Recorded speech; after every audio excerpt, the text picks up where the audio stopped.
Whether you like it or not, Drive Rush is by far Street Fighter 6's most important offensive tool, and it has a ridiculous amount of depth to it. This video will take you through the basics, going over how to apply Drive Rush in your neutral, offensive sequences, and combos. The game will tell you that a raw Drive Rush is performed by holding parry and inputting a forward dash. However, that isn't necessarily the best way to input it. By pressing forward, then forward plus parry, you actually can get a Drive Rush that uses less bar and comes out quicker. This makes your raw Drive Rush more meter efficient and harder to react to, so you're going to want to get used to inputting it like this.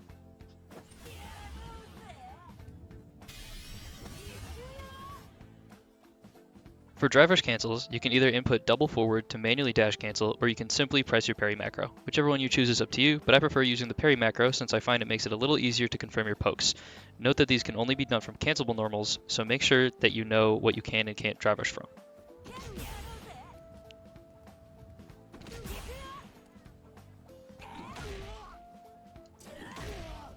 In any instance where you have to input a raw Drive Rush in the middle of a basic combo, save yourself the headache of manually timing the move by simply holding parry during the special move before you Drive Rush and then inputting a dash.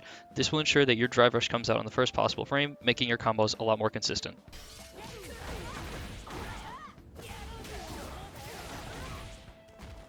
Speaking of buffering, we can also buffer every single normal that we use out of a Drive Rush. The buffer window is so wide that you can pretty much hit your next move right after you drive cancel and it'll come out on the first possible frame.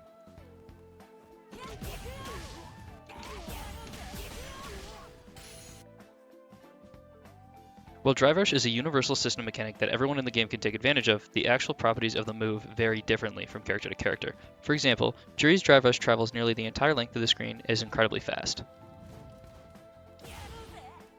On the other hand, Manon's Drive Rush doesn't go nearly as far and slows down considerably at the end. Always keep these character-specific traits in mind when planning your approach on how to fight against them and as them. A property of Drive Rush that isn't so well known is how it applies momentum to moves used during it. See how I can't use Juri's medium punch into a throw because she pushes herself out? With Drive Rush, that isn't an issue. This setup is called a tick throw, and Drive Rush makes it very scary to guess between a delayed strike and an immediate throw. The same applies to overhead normals, which a lot of the cast has. The momentum from the Drive Rush makes comboing off of these moves pretty easy.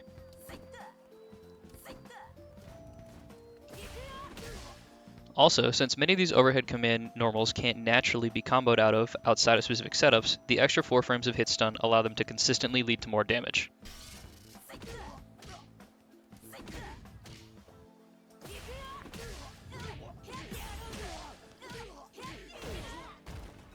This property also applies to every forward advancing move.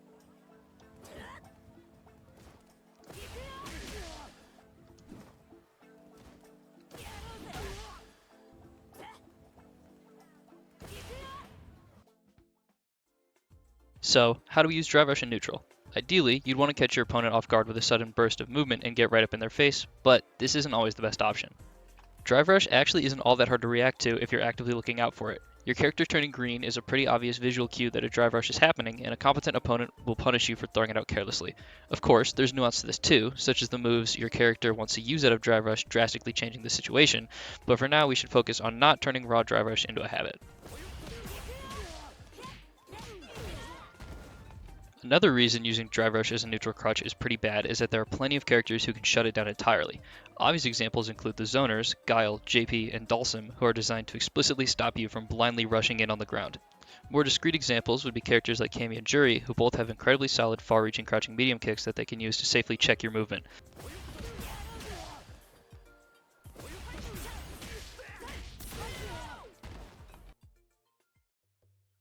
Now that we know why we can't just send Drive Rushes at our opponents from across the screen and expect to get them for free, how do we actually take advantage of the mechanic? Unfortunately, the real answer is that it largely depends on your character. You need to do your homework and find out where your specific character has openings to Drive Rush without leaving themselves too open to punishment. However, there's some pretty common examples. The easiest tactic is to buffer a Drive Rush behind one of your character's strongest neutral pokes, then confirm whether or not it was blocked and react accordingly. So many scary offensive sequences will start this way. You either get a combo and a setup off of your knockdown, or you get plus frames in your opponent's face.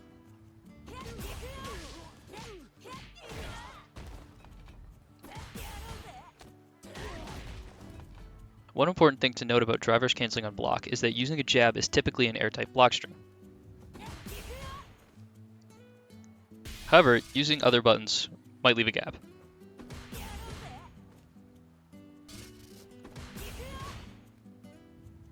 If your opponent is ready, they might use a reversal during this gap and blow you up for trying to get your turn started, so just be careful.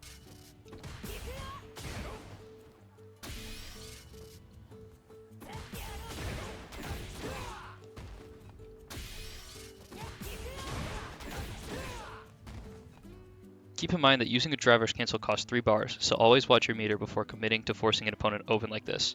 Next, after landing an anti-air hit on an opponent, you can typically drive rush after to get your offense started.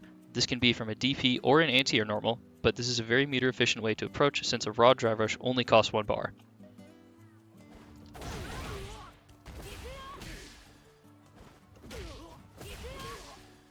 Finally, there's character-specific tools. I play Tyrion Jury, so I'm able to drive rush to follow behind my fireballs relatively safely, but not every character with a fireball has access to this. Some characters are able to drive rush after their throws, but some can be punished by reversals for free. There are ways to bait this, but that's a little advanced for now. Just look up some setups for your character and you'll figure it out pretty quick.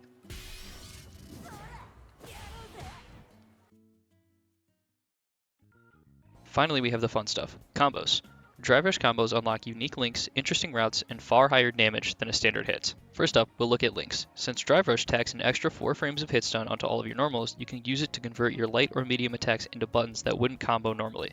This isn't only great because heavy attacks do more damage, but also because heavier combos typically lead to better setups. It also works the other way. Drive rush lets you combo from non-cancelable heavy buttons back down to mediums, so that we can then end our combos with specials. Understanding how your character's normals interact with the drive rush system is integral to mastering your combo game.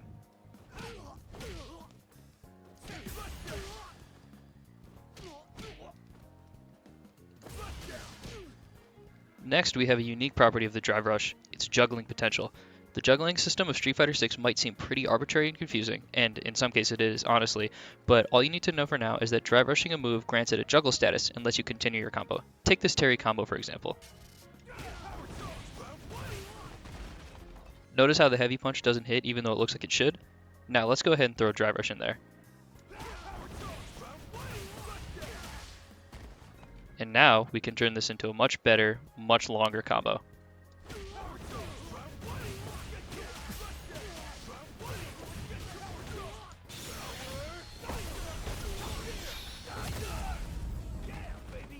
Last, but definitely not least, drive rush opens up max damage routes by drastically increasing the amount of hard-hitting moves you can fit into your combos. You'll notice that most high damage combos involve the player immediately routing into their heavy attacks, working down to mediums, canceling into a special, and then canceling that special into a super. Drive rush lets us get several heavy attacks early into our combos, largely dodging the effects of combo scaling.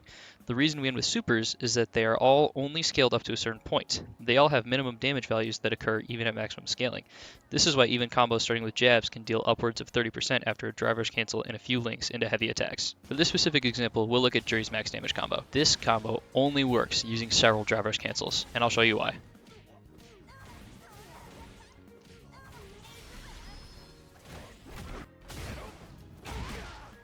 For starters, 6 HP does not combo into 2 HP naturally. With drive rush, it does. Now we look at that second hit of the combo. This doesn't combo without a drive rush.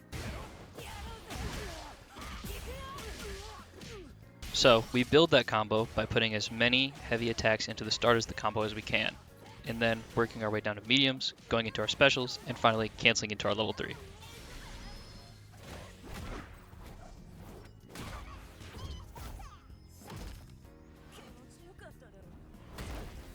Hopefully this video was helpful to you in your journey to improve at Street Fighter 6.